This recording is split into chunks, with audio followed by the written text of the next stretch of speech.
Assalamualaikum warahmatullahi wabarakatuh. Perkenalkan, nama saya Risma Aurelia Wibawanti dari kelas Tadris IPSA semester 5 dengan NIM 208200036.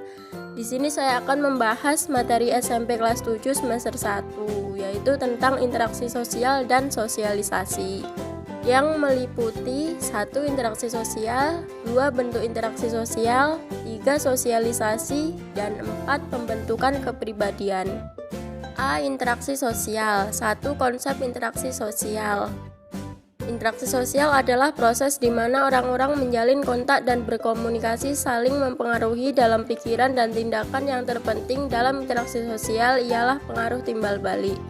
2. Syarat terjadinya kontak sosial.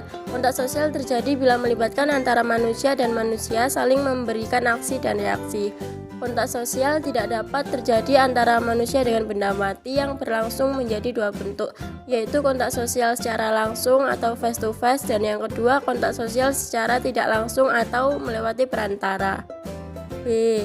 Bentuk-bentuk interaksi sosial. Bentuk-bentuk interaksi sosial dibagi menjadi dua, yaitu bentuk interaksi sosial yang menghasilkan kerjasama dan bentuk interaksi sosial yang menghasilkan perpecahan. Untuk yang pertama, bentuk interaksi sosial yang menghasilkan kerjasama dibagi menjadi tiga, yaitu ada kerjasama, kedua akomodasi, dan ketiga akulturasi. Untuk yang bentuk interaksi sosial yang menghasilkan perpecahan dibagi menjadi tiga. Yang pertama persaingan, yang kedua kontroversi, yang ketiga konflik. C. Sosialisasi. Sosialisasi adalah suatu proses belajar seseorang yang menghayati atau internalisasi norma-norma sosial di mana ia hidup sehingga menjadi individu yang baik. Sosialisasi merupakan suatu proses mempelajari kebiasaan dan tata kelakuan untuk menjadi bagian dari suatu masyarakat. Dengan adanya proses sosialisasi, maka seseorang bisa mengetahui, memahami, sekaligus menjalankan hak dan kewajiban berdasarkan peran status masing-masing sesuai budaya masyarakat. D.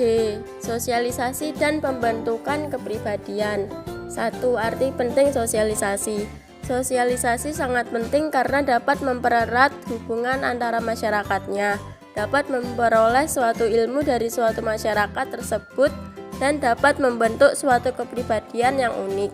Pembentukan kepribadian melalui dua proses, yaitu yang pertama proses sosialisasi yang dilakukan tanpa sengaja melalui interaksi sosial, dan yang kedua proses sosialisasi yang dilakukan secara sengaja melalui proses pendidikan dan pengajaran. Kedua, tentang media sosialisasi yang dibagi menjadi tiga, yaitu di keluarga, sekolah, dan kelompok bermain. 3. Tentang pembentukan kepribadian. A. Pengertian kepribadian. Kepribadian ialah ciri atau watak yang khas dan konsisten sebagai identitas seorang individu. B. Faktor pembentuk kepribadian yang dibagi menjadi 4, yaitu pembawaan atau fondasi, kedua lingkungan fisik yang membawa pengaruh terhadap kepribadian seseorang, ketiga kelompok, dan keempat kebudayaan. Demikian penjelasan dari saya. Jika ada kurang lebihnya saya mohon maaf. Wassalamualaikum warahmatullahi wabarakatuh.